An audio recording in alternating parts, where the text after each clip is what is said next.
Ahora Alejandro Caterberg, ¿cómo está el mapa político? Alejandro, buenas noches, ¿cómo estás? Charlie, buenas noches, ¿cómo estás? Bueno, ¿hay interés en las elecciones o somos nosotros solamente, vos y yo? No, digamos, no deja de llamar la atención cómo se aceleró el proceso político en Argentina, cómo se aceleró el fin del ciclo kirchnerista.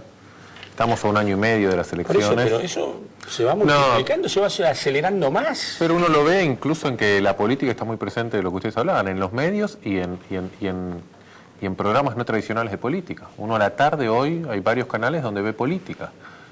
A la noche con programas de alto rating donde se parodia y se hace chistes, pero también está metido la política. Bueno, tanto que el conductor llama gobernador a alguien que es ni siquiera candidato.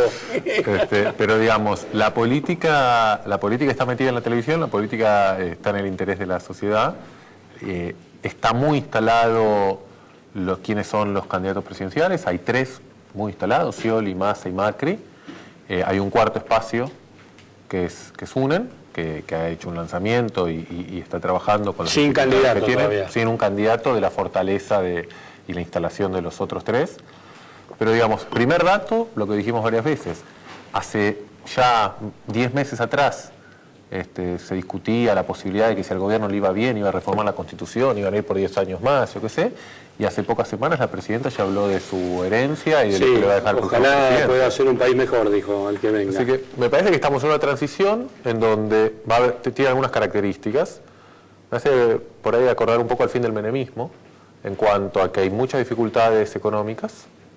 Sí, lo de Javier González Fraga fue muy contundente. En cuanto hay un gobierno que ha perdido popularidad después de una reelección, pero a pesar de eso, que tiene una fortaleza política muy marcada, muy fuerte, y un apoyo firme en un núcleo específico.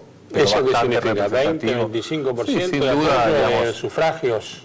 Uno podría decirlo, duro del kirchnerismo puro. Después hay que sumarle el peronismo. Y a está bien, duro de Cristina Fernández de Kirchner. Pero además, incluso los indicadores hoy de la popularidad de Cristina son mucho mejor que lo que eran los de Menem en el final de su mandato. Es notable porque la sensación que uno tiene es que la situación se le vuelve cada vez más dificultosa al país, económica y políticamente, y todavía hay un sector importante de la sociedad que la sigue teniendo como referencia. Sin duda. O sea, y la imagen de la presidenta es mejor que el resto de sus indicadores de gobierno. O sea, la sociedad hay 10 puntos adicionales que Cristina le saca, digamos, a su gestión. O sea, hay mucho más imagen de la presidenta que de su gobierno. Hay unos 10 puntos más entre los indicadores de cómo está el país, la economía, la gestión económica, etcétera, etcétera. Y cuando le preguntamos específicamente a la gente qué imagen tiene la presidenta, 10 puntos más. Está mal la situación, está predominando un pesimismo muy fuerte ya desde hace un tiempo, estamos a niveles del 2008-2009, pero en comparación con el fin del ciclo que hablamos recién, de los 90, hoy la presidenta, en un contexto de dificultades económicas, en un contexto de que no tiene posibilidad de reelección, en un contexto de que se anticipa la pelea electoral, mantiene una fortaleza política. En la pelea electoral en general, en particular en el justicialismo, kirchnerismo, ya trata de frenarlo todo lo que pueda. Bueno, es la clave, digamos. Me parece que la gran debilidad, volviendo a la analogía con el fin del menemismo de Cristina Kirchner con respecto a Menem, es que Menem tenía la amenaza de la reelección hasta el final. Y la amenaza de la reelección de Menem era creíble porque dependía de la Corte, y todos sabían que la Corte, si había una orden del gobierno, iba a sacar en algún momento esa posibilidad de reelección. Eso determinó cuando Duhalde jugó con el plebiscito, etcétera, etcétera. Pero eso le postergó el control de la agenda y frenar un poco la anticipación a Menem.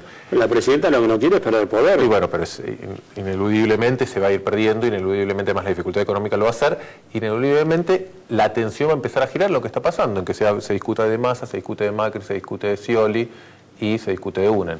Y la verdad, como decían en el programa antes, no hay un candidato duro al kirchnerismo que tenga fuerza. En ese perfil de lo no oficial, de lo oficial de candidatos, ¿cómo es la escala hoy? No, a ver, yo diría, Charlie, más que la escala hoy.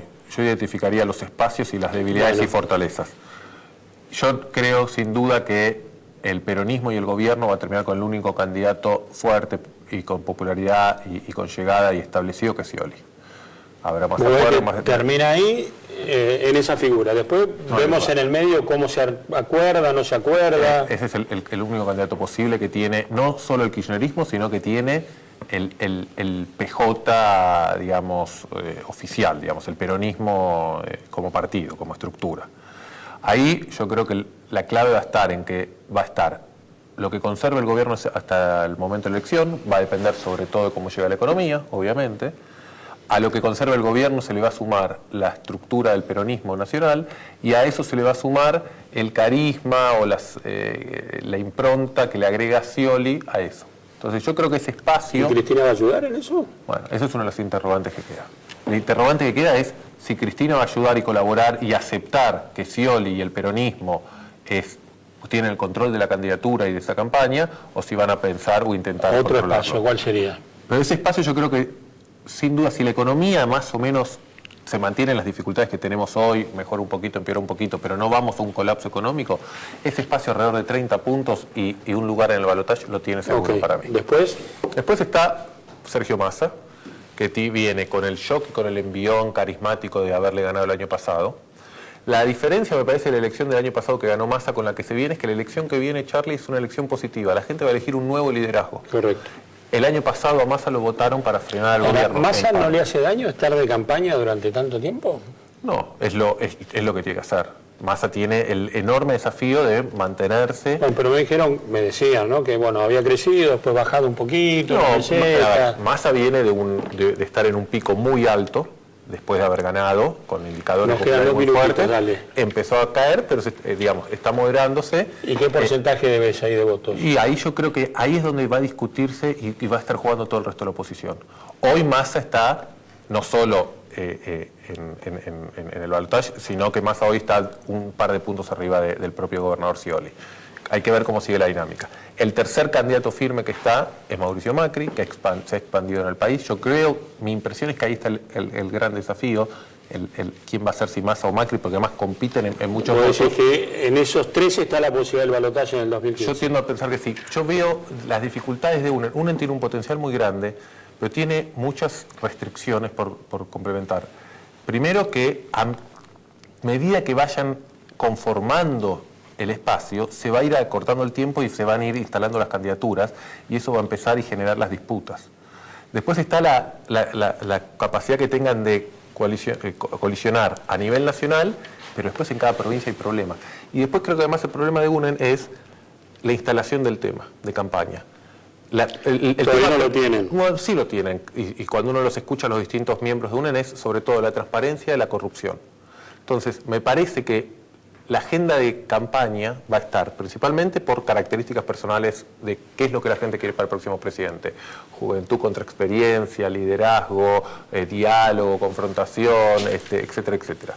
Características personales del próximo presidente.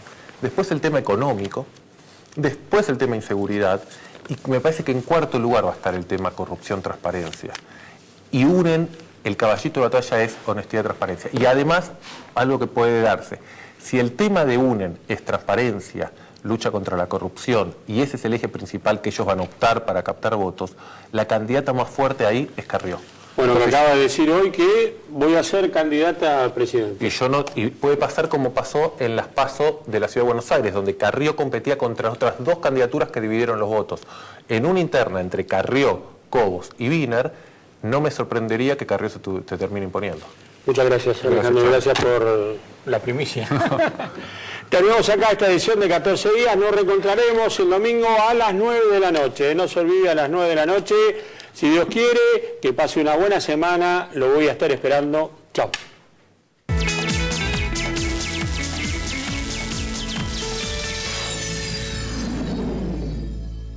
Viajar es mucho más que conocer, es conectarnos.